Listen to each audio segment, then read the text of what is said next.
Kami naik mobil listrik. Cican. Bandara YIA Yogyakarta International Airport. Alhamdulillah ada ini. Jadi tidak repot nih gendong bocil.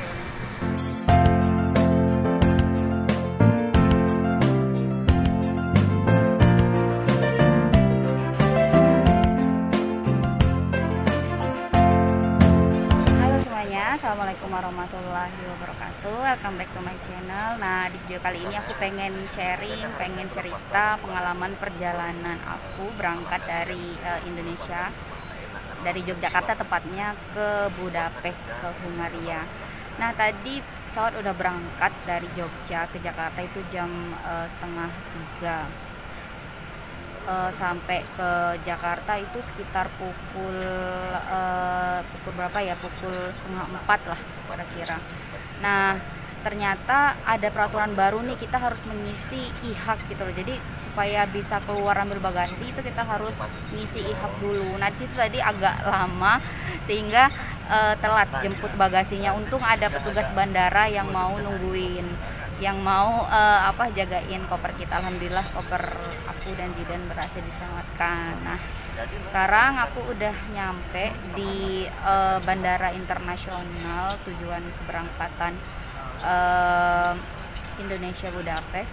Sekarang udah pukul 17.53, jam 6 sore lah ya, kita bulatin gitu. Jadi bisa check-innya itu sekitar pukul jam 9. Jadi ya nunggu dulu ya. Oke, stay tune terus, nanti aku update lagi informasi selanjutnya ya. Nah, ini adalah bandara internasional.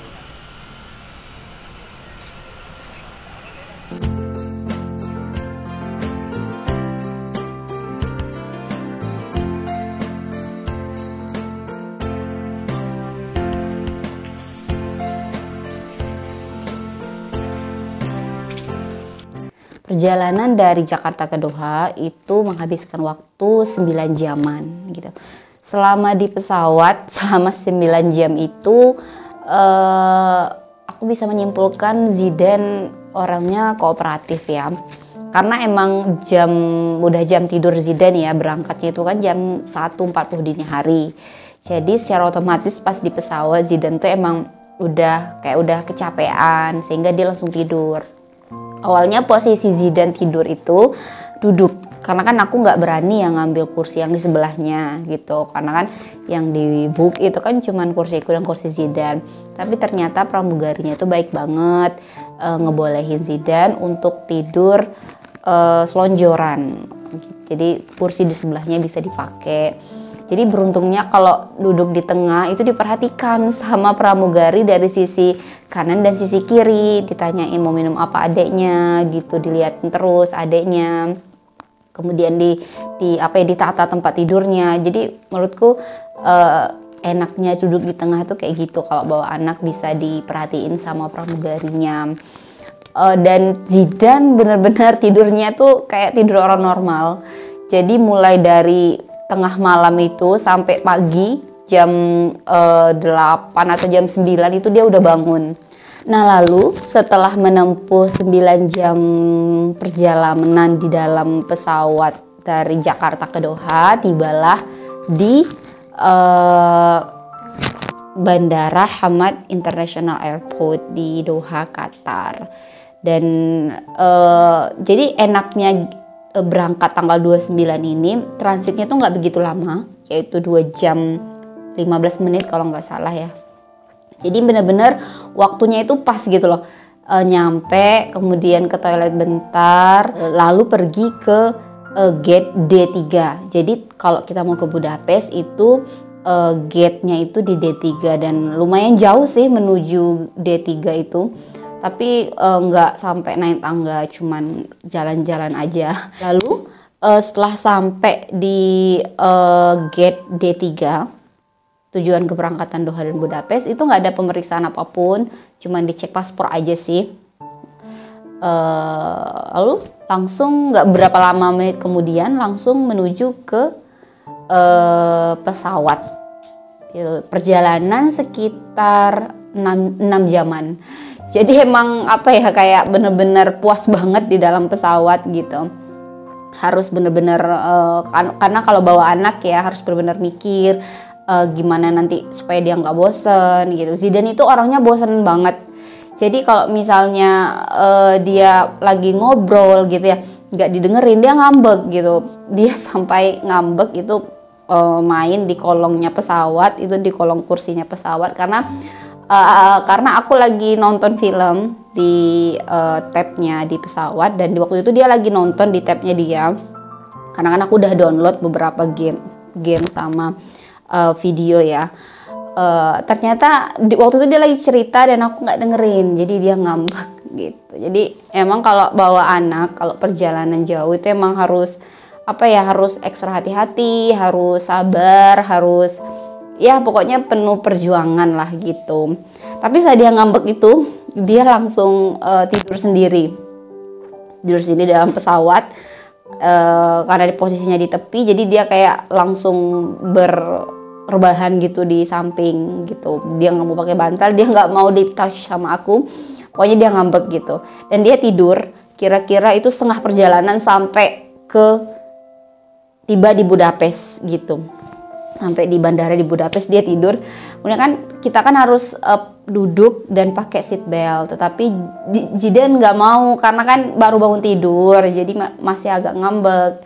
Kemudian pramugarinya datang bilang kalau Zidane tuh harus pakai seat belt gitu. Awalnya dia nggak mau, kemudian datang pramugari satu lagi, dia bilang nanti aku kasih kamu hadiah kalau kamu pakai seat belt sampai landingnya selesai gitu. Jadi di awal Zidane emang nangis-nangis, tapi akhirnya dia seneng gitu. Dia udah bisa diajak kerjasama lagi, dan Zidane dapat hadiah boneka dari pramugari di pesawat Qatar itu. Alhamdulillah udah nyampe di flight di Budapest, sudah ketemu sama suami dan dijemput suami juga ya di bandara. Dan aku tuh merasa seneng banget melakukan perjalanan kali ini, karena aku merasa kayak banyak banget keberuntungan, kayak kemudahan yang aku dapat walaupun perjalanannya sama anak gitu. Seperti misalnya mengantri imigrasi yang sangat panjang ya, jadi seluruh penumpang pesawat itu dicek satu-satu di imigrasi, dan panjang banget. Dan kebetulan waktu itu aku dan 2 orang teman Indonesia, jadi berempat ya, kami berada di posisi paling terakhir. Nggak kebayang, oh my god, antriannya tuh panjang banget. Tapi alhamdulillah ada polisi datang kemudian bilang let's go with me gitu. Jadi kayak diprioritaskan jadi paling depan, jadi nggak ngantri lagi. Nah, untuk teman-teman yang pengen melakukan perjalanan ke luar negeri, terutama tujuan Jakarta ke Budapest, aku pengen kasih beberapa informasi. Yang pertama mungkin terkait tes PCR. Sebenarnya ke Hungaria ini penting nggak sih tes PCR? Ternyata kalau ke Hungaria, tes PCR itu nggak wajib. Jadi sebenarnya tes PCR itu tergantung kepada negara tujuan. Apakah negara tujuan itu mewajibkan orang baru itu untuk masuk.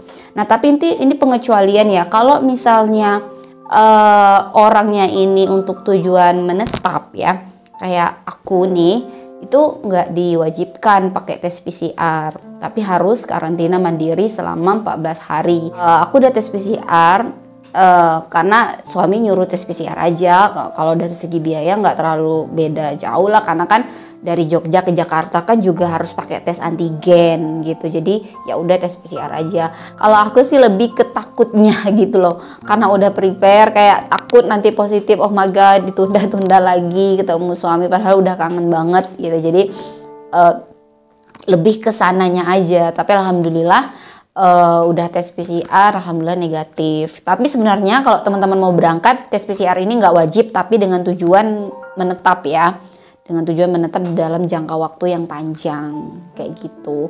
Tapi ini per 29 Maret 2021 aku berangkat. Aku nggak tahu sebulan lagi, 2 bulan lagi kayak gimana peraturannya gitu. Jadi amannya kalau teman-teman mau berangkat, emang amannya itu pakai tes PCR aja, karena kita kan nggak tahu perubahan kebijakan yang terjadi sehari, seminggu, atau sebulan kemudian. Lalu teman-teman kalau misalnya melakukan perjalanan internasional, sebaiknya 1 hari sebelum keberangkatan itu lebih baik check in online dulu deh, pilih kursi dulu.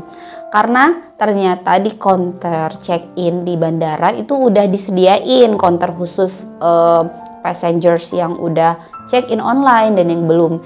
Dan yang belum check in online itu panjang banget antriannya, jadi capek banget. Check in itu lama banget loh, semua berkas kita diperiksa, paspor kita diperiksa gitu, bagasi kita diperiksa, pokoknya lama banget. Jadi kayak aku kan bawa anak ya, apalagi waktu itu Zidan lagi tidur, jadi itu aja udah pegel-pegel gendongnya gitu. Jadi itu pun udah berada di counter check in online yang antrinya nggak terlalu panjang. Jadi emang saran aku check in online dulu. Kalau emang websitenya lagi trouble nggak bisa dibuka, coba beberapa menit kemudian dibuka, pasti bisa kok gitu.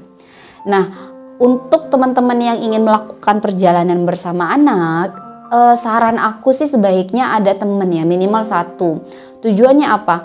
Tujuannya kayak kalau misalnya kita bingung-bingung, kita ada kayak teman untuk berdiskusi. Kemudian kalau lagi bosan atau ngantuk gitu, kita ada teman gitu loh untuk ngobrol, dan tentunya juga menambah relasi. Dan kalau misalnya Zidan ini kan anaknya aktif banget, jadi kemana-mana. Kalau ada teman, seenggaknya ada teman gitu loh yang bantu jagain barang-barang, yang bantu dorongin troli gitu. Jadi aku merasa kebantu banget kalau ada teman-teman ini. Jadi ada yang bawain tas ranselku, dan aku emang bawa tas khusus, 1 tas gandengan ya, dompet segala macam, sama gendongin Zidan. Aku nggak kuat banget, nggak kebayang banget kalau ada orang yang berangkat sendiri kemudian bawa tas ransel. Kan tas ransel itu ya berisi laptop gitu kan, itu kan berat banget, atau keperluan-keperluan lainnya yang nggak bisa ditaruh di bagasi. Pokoknya hal-hal penting lah gitu, yang pokoknya yang harus dijaga, yang nggak bisa ditaruh bagasi kan kita bawa ya. Sebenarnya beruntung banget aku bisa dapat teman perjalanan cewek dan cowok. Jadi kayak ada teman ceritanya dan ada teman yang bantu bawain barang gitu. Nah, sedikit cerita juga keberuntungan kalau misalnya kita perginya bareng-bareng gitu ya. Jadi 2 temanku ini bagasinya berlebih, sedangkan aku bagasinya itu masih tersisa. Jadi untuk perjalanan ke luar negeri, satu orang itu 25 bagasi. Karena aku 2 orang, aku dan Zidan, jadi 50 bagasi. Dan aku cuma kepake 42. Temanku yang satunya ini bagasinya berlebih, dan itu bisa masuk, bisa nebeng ke bagasiku. Awalnya itu nggak bisa sama petugasnya, karena katanya itu hanya untuk 1 keluarga. Ternyata pas di akhir itu dimudahkan sama petugasnya, ternyata bisa nebeng ke bagasiku gitu. Dan satunya temanku ini juga lebih bagasinya, tapi ternyata ada ide nih dari temen yang satunya, dibawa aja ke kabin, nggak diperiksa kok. Dan itu beruntungnya untuk tujuan Budapest itu kabinnya emang nggak diperiksa lagi, nggak dicek beratnya berapa. Tapi ada beberapa negara yang sebelum ke pesawat itu dicek dulu berat kabinnya, karena kan berat maksimal kabin itu 7 kilo gitu. Jadi enaknya kalau pergi bareng tuh kayak gitu, kalau ada masalah kendala apa gitu jadi bisa saling bantu temennya. Nanti kalau udah nyampe di bandara Budapest itu ada form yang harus diisi, form yang menegaskan kalau kita akan karantina mandiri selama 10 hari. Nanti alamatnya di mana, nomor HP-nya berapa, alamat emailnya apa gitu. Jadi kayak ada kesepakatan lah yang kita yang kita buat sama pihak kepolisian gitu yang ada di bandara. Kayak gitu. Jadi disiapin aja alamat lengkap kita supaya nanti nggak bongkar-bongkar file kayak gitu. Demikian cerita perjalanan aku dan Zidan berangkat dari Jogja ke Budapest. Alhamdulillah semuanya dimudahkan. Tentunya ini adalah berkat dari keluarga ya, doa dari suami, orang tua, mertua, saudara, dan teman-teman juga semuanya. Yang penting kita terus ikhtiar dan mempersiapkan ini dengan baik, dan alhamdulillah kami bisa berkumpul lagi finally setelah 7 bulan LDM, alhamdulillah. Kalau teman-teman ada yang mau ditanyakan, kalau ada informasi yang belum aku ceritakan di video ini, boleh langsung tulis di kolom komentar ya. Thank you for watching this video. Don't forget to give like, comment, and subscribe this channel. Thank you. Assalamualaikum.